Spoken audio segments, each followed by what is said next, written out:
से वीरेंद्र कुशवाहा जी, धीरेन्द्र कुशवाहा जी, दीपू कुशवाहा जी, प्रकाश सिंह जी, दिलीप सर्राफ जी, नीरज कुशवाहा जी, पप्पू चौधरी जी और भारी संख्या में यहां पर उपस्थित ढाका विधानसभा क्षेत्र से जुड़े हुए सभी मेरे उपस्थित बहनों और भाइयों, आज मेरा सौभाग्य है कि मुझे यहां पर एनडीए के प्रत्याशी श्री पवन कुमार जायसवाल के समर्थन में आप सबसे अपील करने का सौभाग्य प्राप्त हो रहा है। बहनों और भाइयों, बिहार विधानसभा का चुनाव चल रहा है।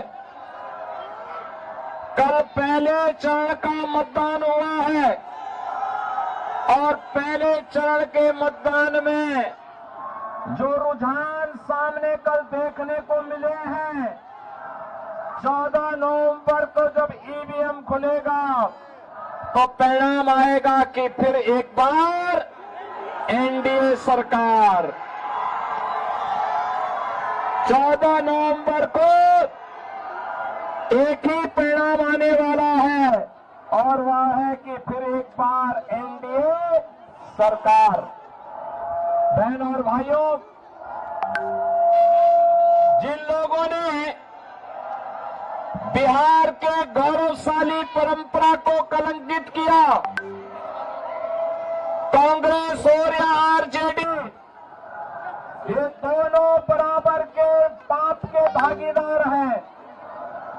इन्होंने बिहार को बांटा है, बिहार को लूटा है, बिहार के नौजवानों के सामने पहचान का संकट इन्होंने खड़ा किया।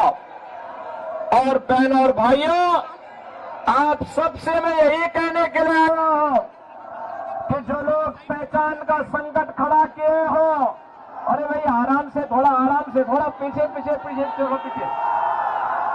आपका उत्साह है वो जान रहा हो, लेकिन बहनों और भाइयों आराम से थोड़ा, जब बोलेंगे तभी तो सुन पाएंगे।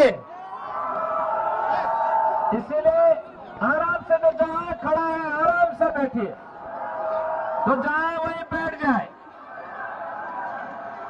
बहनों और भाइयों, आज बिहार के अंदर विकास है, विरासत भी है और गरीब कल्याणकारी योजनाओं का लाभ भी आज बिहार के अंदर दिख रहा है।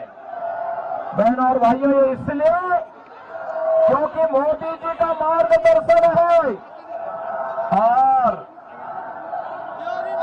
नीतीश बाबू के नेतृत्व में बिहार अच्छी सड़कें दे रहा है, बिहार के अंदर बिजली है, बिहार के अंदर पानी है, बिहार के अंदर इंजीनियरिंग कॉलेजेस हैं, बिहार के अंदर मेडिकल कॉलेजेस हैं, बिहार के अंदर आज वह सब कुछ है जो बिहार को एक नई पहचान दिला रहा है। बहनों और भाइयों, बिहार की विकास की इस यात्रा को आगे बढ़ाने के लिए, एक स्वर्णिम बिहार बनाने के लिए फिर से एनडीए की सरकार आवश्यक है। और सरकार के लिए आवश्यक है कि मोदी जी के नेतृत्व में जैसे भारत के अंदर विरासत का सम्मान हुआ है, विरासत को आगे बढ़ाने का कार्य हुआ है। याद करिए, यूपी के अंदर डबल इंजन की भाजपा की सरकार है और परिणाम है अयोध्या में राम मंदिर का, भव्य मंदिर का निर्माण हो गया है। ये कांग्रेस आरजेडी तो ये ढाका क्षेत्र को घुसपैठियों का यहां पर एक केंद्र बना करके अराजकता पैदा करना चाहते हैं। बहनों और भाइयों, हमें इस क्षेत्र में अराजकता पैदा नहीं कर की सुरक्षा में सेंध नहीं लगाने देनी है। अयोध्या में राम मंदिर के निर्माण के दौरान बिहार का जब राम भक्त जाता था, कार सेवक जाता था, कांग्रेस की सरकार कहती थी न्यायालय में कि राम तो है ही नहीं। आरजेडी राम मंदिर की रथ यात्रा को रोकता था। इनका पार्टनर समाजवादी पार्टी उत्तर प्रदेश के अंदर राम भक्तों पर गोली चलाती थी। लेकिन जब मोदी जी के नेतृत्व में उत्तर प्रदेश के अंदर एनडीए की सरकार बनी तो बहनों और भाइयों, अब अयोध्या में राम मंदिर है। कांग्रेस के समय में हम बोलते थे कि राम लला हम आएंगे मंदिर वहीं, राम लला हम आएंगे मंदिर वहीं, लाठी गोली खाएंगे मंदिर वहीं। और आखिर राम मंदिर का निर्माण हो गया ना। ये बीजेपी और एनडीए ही कर सकती है। अगर हमने ये मंदिर का निर्माण किया है, याद करना, मंदिर का निर्माण किया है अयोध्या में, तो सीतामढ़ी में माता जानकी का भी भव्य मंदिर के निर्माण का कार्य आगे बढ़ा दिया है। आज बिहार के साथ साथ पूरे देश के अंदर 80 करोड़ लोग राशन की सुविधा का लाभ प्राप्त कर रहे हैं। आज बहनों और भाइयों, 50 करोड़ लोगों को 5 लाख रुपए की स्वास्थ्य की मुफ्त सुविधा प्राप्त हो रही है। 46 करोड़ लोगों के बैंक में खाते खुल गए हैं। 12 करोड़ गरीबों के घर में शौचालय, 12 करोड़ अन्नदाता किसानों को किसान सम्मान निधि का लाभ, 10 करोड़ गरीबों के घर में रसोई गैस का कनेक्शन, 4 करोड़ गरीबों के मकान और 3 करोड़ लोगों को फ्री में बिजली के कनेक्शन।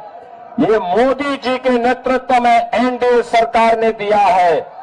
बहनों और भाइयों, विरासत भी है, विकास भी है और गरीबों का कल्याण भी। और ये तब हो पाया है जब एकजुट होकर के आप सबने मोदी जी का सहयोग किया है, समर्थन किया है।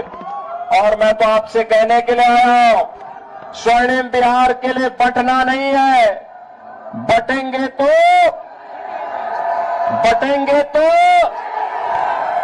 और गृह मंत्री अमित शाह जी ने कह दिया है कि 26 मार्च तक नक्सलवाद को और घुसपैठ को पूरी तरह समाप्त करना है।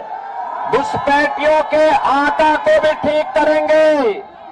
और बहनों और भाइयों, अब तो देखो, जिन लोगों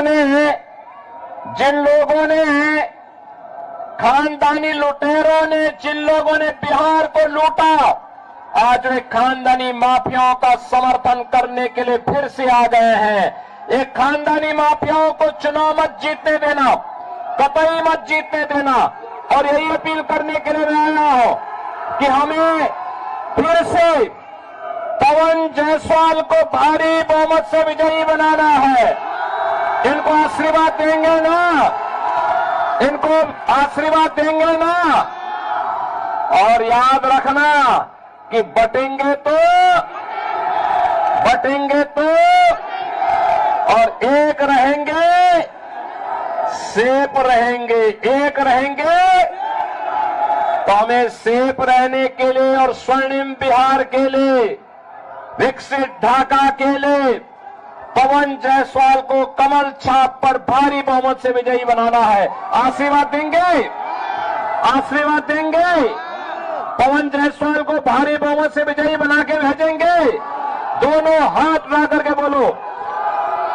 जहां इधर उधर पीछे, बाउंड्री वॉल के आगे पीछे और पीछे खड़े हैं लोग, काफी दूर तक खड़े हैं, काफी दूर तक खड़े हैं।